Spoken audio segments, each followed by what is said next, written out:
Silakan duduk di sebelah sini ya kita. Iya, Bu. Terima kasih, Ibu. Apakah sudah nyaman? Ya, sudah. Kita dari mana ini? Saya tadi istirahat langsung ke sini. Oke, baik. Jadi apa yang membuatmu datang ke sini dan menemui Ibu? Apakah ada yang bisa Ibu bantu? Iya, Bu. Saya minta bantuan Ibu. Maaf ya, Bu, kalau misalnya mengganggu waktu Ibu. Tidak masalah sama sekali Gita. Ini memang sudah bagian dari tugas Ibu dan Ibu sangat senang jika bisa membantumu. Oh ya, yang perlu kamu ketahui, semua yang kita bicarakan di sini itu akan berhenti di antara kita saja. Ibu akan menjaga kerahasiaannya. Bila memang Ibu harus menceritakan kepada orang lain, Ibu akan meminta persetujuan dari kita terlebih dahulu.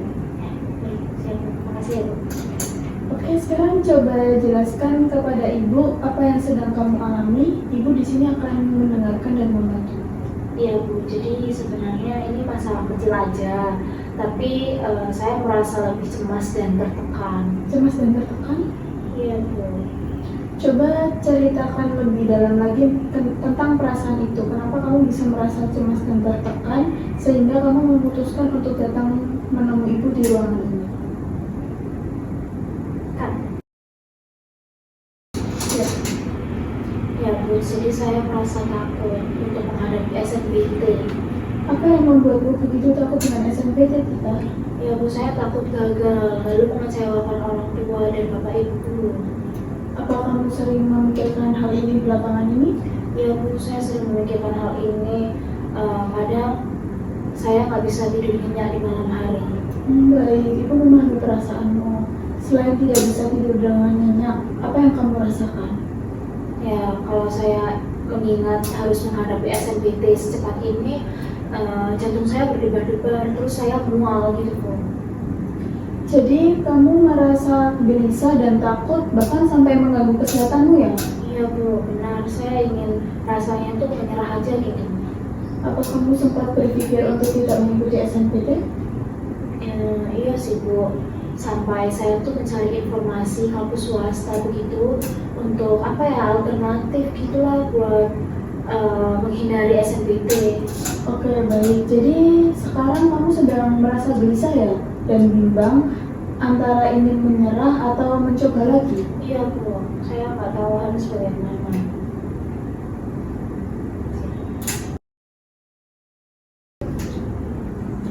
Baik kita, sekarang coba kita gali lebih dalam lagi tentang perasaan takut yang sedang kamu alami sehingga kamu bisa mengambil langkah yang tepat untuk kamu lakukan selanjutnya. Apakah kamu setuju? Iya, Bu, saya setuju.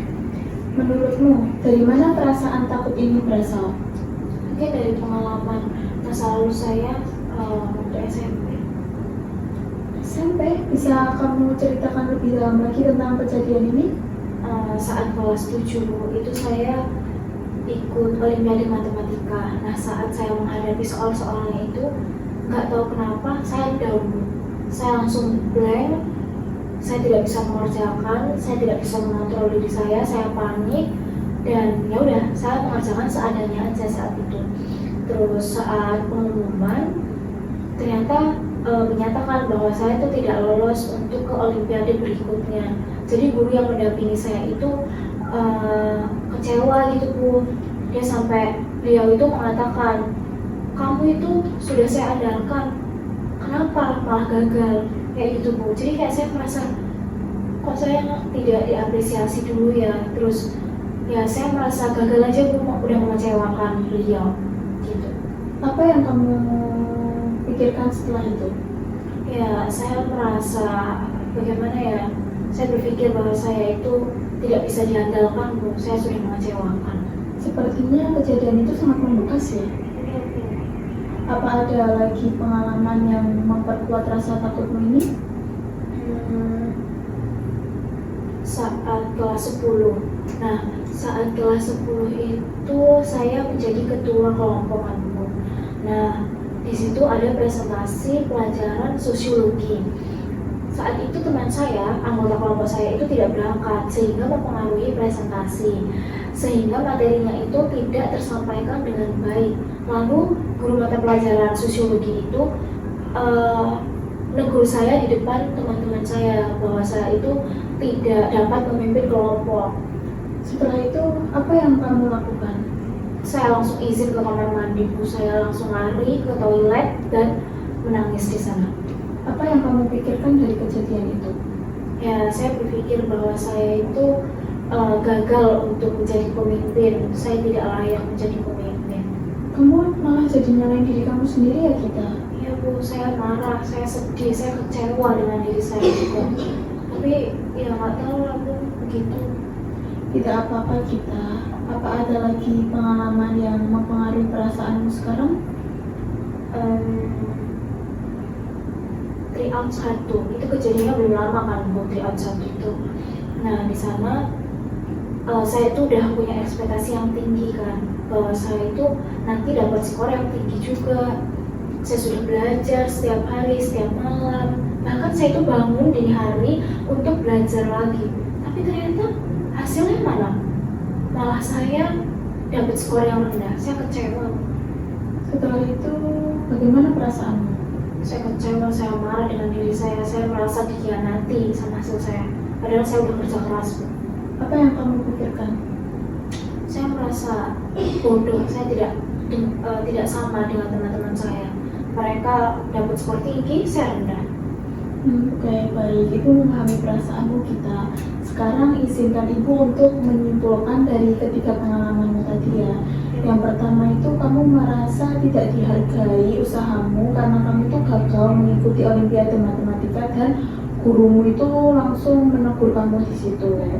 Dia tidak menghargai semua usahamu. Lalu yang kedua itu kamu merasa tidak dihargai sebagai ketua karena kamu dianggap gagal untuk memimpin sebuah kelompok dan gurumu itu langsung mempermalukan kamu di depan teman-teman sekelas. Lalu yang ketiga itu kamu merasa usahamu itu mengkhianati hasil ya, karena tryout SNBT yang kamu ikuti itu nilainya sangat rendah, berbeda dengan teman-temanmu. Oke, jadi pengalaman-pengalaman ini tadilah kita yang membuat kamu itu timbul rasa trauma, takut, sehingga kamu tuh enggan untuk mencoba lagi mengikuti SNBT. Apakah kamu setuju dengan yang Ibu simpulkan? Begitu, Bu, saya setuju sih, Bu. Tapi ternyata dari pengalaman yang udah berlalu itu sangat mempengaruhi di kehidupan saya selanjutnya sampai saat ini. Gitu. Sip. Bagus sekali kita. Ibu sangat senang mendengarnya jika kamu sudah mulai memahami dan menyadari tentang hal ini. Sebenarnya itu perasaan takut, cemas, dan gelisah yang kamu alami itu berasal dari pikiranmu sendiri. Sekarang coba kita cari jalan keluar dulu ya untuk masalah ini. Oh, jadi berasal dari pikiran saya, Bu. Baiklah, Bu. Jadi saya harus bagaimana ya? Menurutmu, jika orang itu pernah gagal, apakah dia akan selalu gagal di masa depan? Ya tidak juga sih. Pasti ada fase di mana dia yang gagal itu akan mengalami keberhasilan, tapi nggak tahu kapan sih. Tapi selama ini saya masih ragu gitu, Bu, kapan itu keberhasilan itu kita dapetin. Dan saya merasa kalau keberhasilan itu sulit untuk didapetin ketika kita udah gagal. Dari gagal pasti gagal terus gimana ya, Bu? Itu wajar kita. Gimana kalau kita ubah dulu cara pandang kamu ini biar bisa menjadi lebih positif lagi. Seperti anggap aja itu kegagalan yang kamu alami itu bisa membuat kamu itu jauh berkembang lebih baik. Seperti kamu belajar dari pengalaman kamu yang gagal kemarin atau pengalaman kamu kemarin, itu kamu bisa mengubah semuanya itu jadi lebih positif lagi. Kamu bisa berkembang jauh lebih baik lagi. Setuju? Gitu, Bu. Ya, saya setuju sih. Lalu apa yang akan saya lakukan untuk selanjutnya? Gimana ya baiknya? Oke, sekarang Ibu ingin coba membuat kamu itu mengingat, apakah kamu pernah memiliki pengalaman yang menyenangkan? Pengalaman menyenangkan. Pernah sih. Saat itu kelas 6 SD ya. Kelas 6 SD itu saya pernah lomba menggambar. Itu menggambar di tingkat kecamatan sih. Ya, meskipun akhirnya saya tidak juara, tapi saya masuk di final. Dan hasilnya saat di final itu dipajang di ruangan aula di sekolah. Terus kan saya gagal tuh Bu. Nah itu saya tetap dapat apresiasi gitu, saya diterima dan saya dihargai dari kegagalan saya masih dapat gift, dapat hadiah gitu dari orang tua saya merasa senang sih saat itu karena saya tidak tidak dipojokkan, saya tidak dimarahi, itu menyenangkan. Wah, hebat sekali ya. Berarti sejak kecil tuh kamu sudah punya keberanian ya untuk mengikuti lomba-lomba seperti itu. Ya iya sih Bu, sebenarnya begitu. Apakah ada pengalaman lain? Kalau pengalaman lain mungkin di kelas 10 yang kemarin waktu ini ada acara yang satu angkatan itu loh. Nah itu kan saya menjadi pembawa acaranya toh.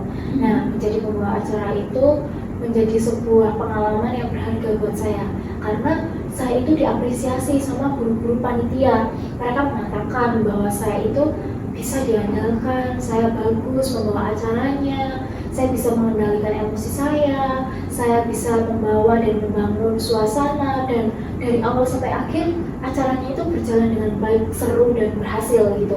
Jadi itu menyenangkan, apalagi acara di sekolah gitu, itu keren sih. Wah, hebat sekali ya. Jadi itu sebenarnya kamu itu sudah punya pengalaman di mana kamu itu merasa percaya diri, kamu memiliki rasa percaya diri yang tinggi, seperti itu. Iya Bu, sebenarnya begitu. Tapi yang nggak tahu, ketika saya mengalami kegagalan, saya langsung down gitu. Padahal saat saya merasa senang, saat diapresiasi, diterima itu, saya langsung kayak pede-pede aja, mau berusaha, terus kayak menemukan keberhasilan lagi. Tapi ketika saya gagal, ya udah saya langsung kayak malas, saya putus asa, saya mau menyerah gitu aja. Gimana kalau gini, rasa percaya diri ini tuh kita gunakan untuk kamu mau mencoba lagi mengikuti SNMPTN.